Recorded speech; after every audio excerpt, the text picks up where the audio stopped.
सुल्तानपुर उत्तर प्रदेश की उन सीटों में शुमार है जहां कांग्रेस की हुकूमत रहते गांधी परिवार के खास लोग चुनाव लड़ा करते थे। जैसे जैसे पूरे देश में कांग्रेस का ग्राफ नीचे आया, वैसे वैसे इस सीट से कांग्रेस की पकड़ ढीली होती गई और दूसरे दलों ने इस सीट पर कब्जा करना शुरू कर दिया।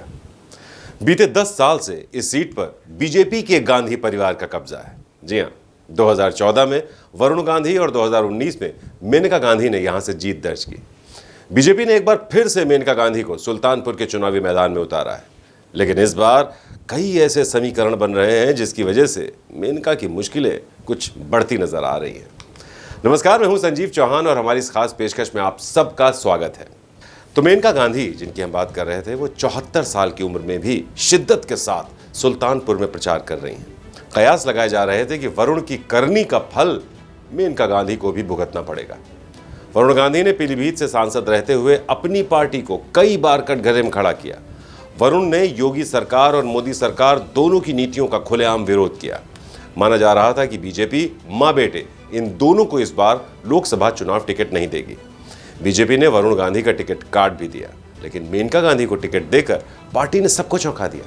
अब आप सोच रहे होंगे कि आखिर ऐसी क्या मजबूरी थी जो पार्टी ने मेनका गांधी पर फिर से भरोसा किया। आइए आपको बताते हैं।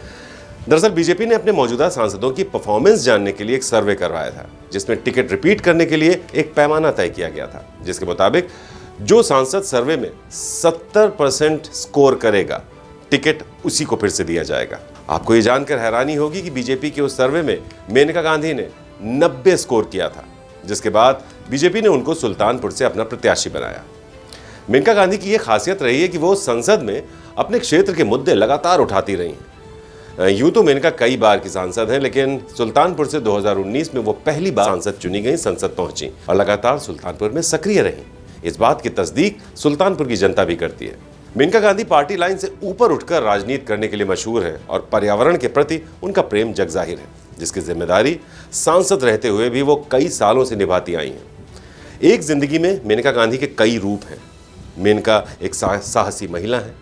संजय गांधी की विरासत को सहेजने के लिए मेनका राजीव गांधी तक से भिड़ गई थी और अमेठी में उनके सामने चुनाव लड़ा था, जिसमें भले ही राजीव गांधी ही जीते, लेकिन मेनका गांधी की हिम्मत की सबने दाद दी थी।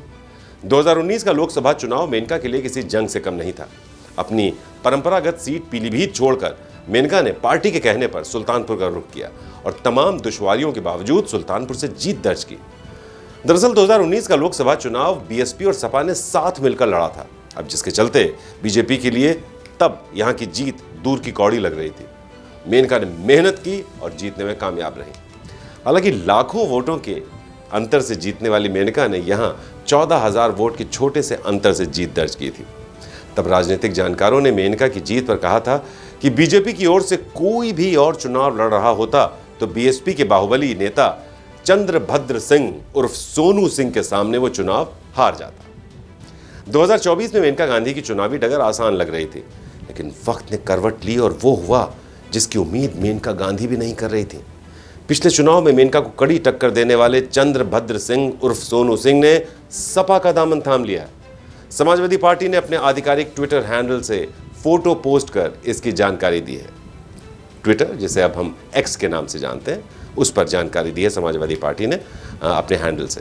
सोनू सिंह और मोनू सिंह के नाम से पूरा सुल्तानपुर वाकिफ है। एक तरह से चंद्रभद्र सिंह ने घर वापसी कर ली है। दरअसल 2002 में वो सपा के टिकट पर इसौली सीट से पहली बार जीत कर विधानसभा पहुंचे थे। 2007 में भी वो सपा से जीते। 2009 में सपा को अलविदा कहकर उन्होंने बीएसपी का दामन थामा। 2009 के उपचुनाव में बीएसपी के टिकट से रिकॉर्ड मतों से जीत दर्ज की उन्होंने। 2012 में वो पीस पार्टी में चले गए। इसी साल उन्होंने सुल्तानपुर और उनके भाई यशभद्र सिंह उर्फ मोनू ने इसौली से चुनाव लड़ा। दोनों हारे जरूर, लेकिन बीजेपी और बीएसपी को जीतने नहीं दिया। इसके बाद 2014 के लोकसभा चुनाव के वक्त उन्होंने बीजेपी ज्वाइन कर ली।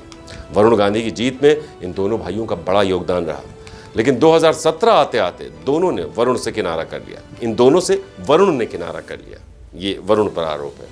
2017 में मोनू ने इसौली से लोकदल के बैनर तले चुनाव लड़ा और हार गए। इसके बाद 2019 में चंद्रभद्र सिंह बसपा के टिकट पर मेनका गांधी के मुकाबले उतरे, जिसमें मेनका गांधी को उन्होंने कड़ी टक्कर दी। यही वजह रही कि मेनका ने सांसद रहते हुए 5 साल दोनों भाइयों का जमकर विरोध किया। लेकिन अब उनकी सपा में एंट्री होने से मेनका गांधी की जीत खटाई में पड़ गई है। सोनू सिंह मोनू सिंह की सपा में एंट्री ने बीजेपी का सारा समीकरण बिगाड़ कर रख दिया है। सपा ने इस बार राम भुआल निषाद को अपना प्रत्याशी बनाया है, वहीं बीएसपी ने उदयराज वर्मा को टिकट दिया है। तो असल मुकाबला बीजेपी की मेनका गांधी बनाम इंडी अलायंस के राम भुआल निषाद के बीच ही है। सुल्तानपुर में 2 लाख से ज्यादा निषाद वोटर्स को देखते हुए सपा ने गोरखपुर से चुनाव लड़ चुके राम भुआल को सुल्तानपुर से उतारा। हालांकि सुल्तानपुर में निषाद पर बाहरी होने का आरोप भी लग रहा है, साथ ही उनकी आपराधिक छवि भी इस चुनाव का एक मुद्दा बन रही है। वहीं वरुण गांधी की गैर मौजूदगी भी मेनका गांधी को नुकसान पहुंचा सकती है। दरअसल मेनका गांधी के लिए प्रचार प्रसार का जिम्मा खुद वरुण गांधी हमेशा संभालते थे, लेकिन पीलीभीत से टिकट न मिलने से वरुण गांधी पार्टी से नाराज हो गए और पार्टी के किसी भी कार्यक्रम में शरीक ही नहीं हो रहे हैं, और तो और अपनी मां तक के लिए सुल्तानपुर में प्रचार नहीं कर रहे हैं। लिहाजा इस बार का चुनाव मेनका गांधी को अकेले लड़ना पड़ रहा है। जब मेनका गांधी से वरुण गांधी की गैर मौजूदगी के बारे में सवाल पूछा गया तो मेनका ने कहा उनकी तबीयत ठीक नहीं है और वो आराम कर रहे हैं। वहीं चुनाव प्रचार के सवाल पर मेनका ने कहा, मैं अपना इलेक्शन मैनेजमेंट खुद कर सकती हूँ। इस बार राहुल गांधी और प्रियंका गांधी भी जोर शोर से कांग्रेस के लिए प्रचार कर रहे हैं। इस पर जब मेनका से सवाल किया गया तो राहुल गांधी की यात्रा का जिक्र करते हुए मेनका ने कहा, मुझे नहीं लगता कि वो इवॉल्व हुए, सिर्फ पदयात्रा कर लेने से कोई इवॉल्व नहीं होता। मुद्दे उठाना, गहराई से स्टडी करना, नेतृत्व देना और बहादुरी दिखाना, ये एक लीडर का काम होता है। फिर जब मेनका से प्रियंका गांधी की राजनीति को लेकर सवाल किया गया तो मेनका ने प्रियंका को भी राहुल जैसा ही बताया। अब मेनका को जो भी कहना होता है वो साफ गोई से कहती है, घुमा फिरा कर बात करने की वो आदत कभी नहीं थी। जब उनसे ये पूछा गया कि वरुण गांधी टिकट न मिलने पर क्या सपा में शामिल होंगे तो मेनका ने कहा, हमारे ऐसे संस्कार नहीं है।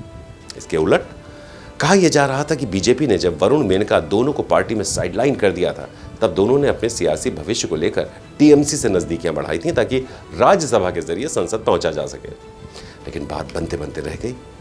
अब मेनका सुल्तानपुर से बीजेपी की प्रत्याशी और एक साथ कई परेशानियों से घिरी नजर आ रही है। बहरहाल मेनका गांधी सियासत की मंझी हुई खिलाड़ी हैं। कब, कहां, कितना, क्या कहना है ये उन्हें अच्छी तरह से पता है। सुल्तानपुर में जीत दर्ज करने के लिए मेनका मुस्लिम वोटर्स को साधने की भी कोशिश कर रही हैं। उनके कैंपेन में खास बात यह है, राम मंदिर का जिक्र तक नहीं है। वो पीएम नाम पर कम, सुल्तानपुर में अपने काम पर ज्यादा वोट मांग रही हैं ताकि सपा के MY वोट बैंक में सेंध लगाई जा सके। उधर सोनू सिंह मोनू सिंह की जोड़ी भी बीजेपी को कितना नुकसान पहुंचाएगी, इससे भी सुल्तानपुर में जीत हार तय होगी। हमारी इस खास पेशकश में आज के लिए फिलहाल इतना ही। फिर होगी आपसे मुलाकात, तब तक के लिए दीजिए इजाजत और बने रहिए आप हमारे साथ। नमस्कार। यूपी की हर खबर देखने और उनसे अपडेट रहने के लिए हमारे चैनल श्रेष्ठ यूपी को सब्सक्राइब और लाइक करें। साथ ही बेल आइकन को दबाना ना भूलें, जिससे हमारे हर वीडियो की जानकारी आप तक पहुंचती रहे।